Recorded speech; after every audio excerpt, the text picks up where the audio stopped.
And yeah, so ito yung magiging hudyat ng bagong simula sa inyo mga kapiksi. Ayan o, dadating din yung swerte sa inyo kapag ito'y nalampasan nyo itong mga problema na to guys. Kasi right now, para medyo gusto nyo takasan itong mga problema na to. Pero pag natakasan nyo naman, or hindi naman talagang takas guys, pero malampasan, no? Huwag natin sabihin takas kasi ang pangit pakinggan. Sabihin natin malampasan nyo yung mga problema na yan. Magkakaroon kayo ng bagong simula sa buhay nyo mga kapiksi, and doon na papasok yung mga magagandang opportunities sa buhay nyo, and magiging maswerte din kayo. Huwag kayong matakot guys, no?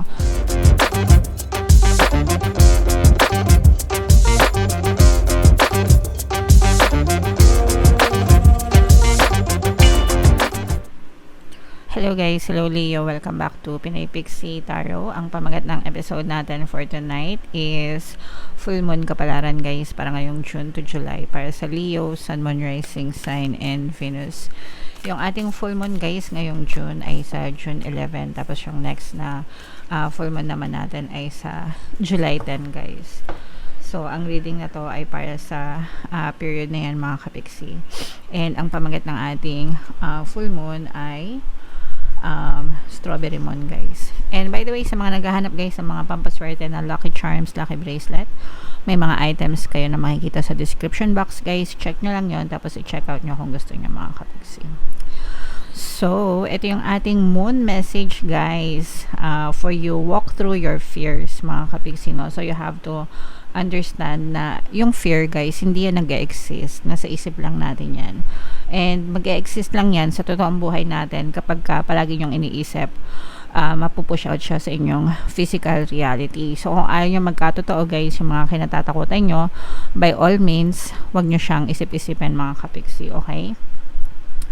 And yeah, so isa pa sa mga favorite na sinishare ko sa inyo pagdating sa fear is yung minention ni Frank Herbert sa kanyang novel slash yung movie niya, Dune, yung author ng Dune mga kapiksi. Sabi niya, I must not fear. Fear is the mind killer. It's a little death that brings obliteration. So, in layman's term, mga kapiksi, yung takot natin, yan yung pumapatay sa mga pangarap natin sa buhay, mga kapiksi. So, kung ayaw nyong mawala sa inyo yung mga pangarap nyo sa buhay, kung ayaw nyong mapunta siya sa wala, mga kapiksi, alisin nyo yung mga takot, alisin nyo yung mga duda, and mag-focus kayo sa faith, sa paniniwala, guys. Yeah, so, yeah. So yan yung mga yan yung message for you. Additional meanings for this card guys, time to let go of a grudge you're holding. So kung meron kayong mga sama ng loob na tinatabi sa puso nyo guys, it's time to let go. It's time to erase, delete yan sa puso nyo mga kapiksi, because that's a very negative emotion, and lahat ng negative guys nakasira sa buhay natin. So alisin nyo na yan. Move on from jealousy, no? Yung jealousy guys, signs of insecurity yan mga kabigsi. And kapag ka-insecure kayo, definitely you are vibrating in a negative frequency. So yeah, alisin nyo yung mga selos, inggit na yan guys, no? Stop being obsessive. Mag-focus kayo sa sarili nyo guys. Imbis na ma-obsess kayo sa ibang tao, hayaan nyo silang ma-obsess sa inyo guys, no? So dapat pinapalakas nyo yung self-concept nyo, yung self-confidence nyo mga kapiksi. Always remember that you are the prize, okay? And yung iba sa inyo guys, baka napaparanoid kayo sa buhay nyo, no? Kung ano man yung pinagdadaanan nyo right now, baka napaparanoid lang kayo, overthinking, ganyan. So, kung ano man yun, drop it mga kapiksi, kasi hindi naman sa inyo makakatulong yung overthinking, guys. Okay? So, yan yung moon message for you, Leo. Tingnan natin yung mga ganap sa inyo guys. Shuffle natin to habang sinashuffle ko to. Panoorin nyo muna yung video natin regarding sa ating paano mag-manifest ng abundance video course. Kapiksi, sawa ka na ba sa mga struggles at hirap sa buhay mo? Masipag ka ba at masikap sa buhay ngunit hindi ka pa rin umaasenso? Ilang beses ka na bang nag-attempt ng negosyo at mag-invest pero palagi ka pa rin nalulugi? Sa pagkakataon na ito ay maaaring may subconscious beliefs ka na nagiging balakid sa iyong pag-unlad at pagyaman. Introducing, paano mag-manifest ng abundance video course. Dito ay matututunan mong ma-overcome ang mga balakid mo para tuluyan ka ng umunlad, umasenso, sumagana, maging matagumpay, successful at maswerte sa iyong kabuhayan, pera, trabaho, negosyo, salapi at kaperahan ng bonggang-bongga. Dali, mag-send na ng email sa pinoypixie@gmail.com at simulan na ang iyong pagyaman ngayon. Alright, so sa lahat ng gusto mag-avail ng course guys, naka-flash sa screen nyo. Una, meron tayong paano mag-manifest ng abundance video course. Meron din tayong paano mawala ang third party at magkaroon ng harmonious na relationship. And meron din tayong paano pabalikin si ex, revise breakup. So sa mga interesado guys, mag-send lang kayo ng email sa pinoypixie@gmail.com. So, Leo guys, kayo ay represent ng Queen of Wands. Ito yung ating moon energy, mga kapiksi. Latag natin yung spread nyo guys. Again, sa mga naghahanap ng mga pampaswerte na lucky charms, lucky bracelet guys, check nyo yung mga items sa description box. Pwede nyo na i-check out kung gusto nyo, mga kapiksi. So, ito guys, this is both negative and positive guys, no? Meron ditong presence ng another earth signs, Capricorn, Taurus, Virgo. For some of you, maaaring may earth element kayo sa inyong natal chart, mga kapiksi, or you may be dealing with an earth sign. Itong person na to guys, no? Pinapahirapan ka nito, mga kapiksi. This is like a very manipulative person. And pwedeng natatakot ka dito sa person na to, mga kapiksi. Pwedeng boss mo to, na pinagmamalupitan ka or baka nabubuli ka. Pwede rin na asawa mo, jowa mo, mga kapiksi, kung pinagmamalupitan kayo. Kung ito yung jowa nyo guys, parang this is a very narcissistic person. Yung tipong kinokontrol kayo, minamanipulate kayo nitong person na to. And for some of you guys, ang nakikita natin, parang gusto nyo itong layasan guys. Regardless kahit specific person nyo sa love, pwede rin sa trabaho na boss nyo na pinagmamalupitan kayo. Sa mga nakaka-experience ng pinagmamalupitan sa trabaho guys, ang nakikita natin dito is yung iba sa inyo, nag-iipon kayo ng pera, mga kapiksi, para makaalis kayo sa trabaho na to. Nag-iipon lang kayo ng pera para, kasi syempre kapag nag-resign kayo, wala kayong sasahurin, diba? So, para nag-iipon kayo, para makaalis kayo dito sa boss na to. And yung iba sa inyo, naghahanap na talaga kayo ng ibang mapapasukan, no? Kasi yung iba sa inyo, parang grabe yung pagmamalupit sa inyo nitong person na to the point na parang hindi nyo na talaga kinakaya yung sobrang bigat, mga kapiksi.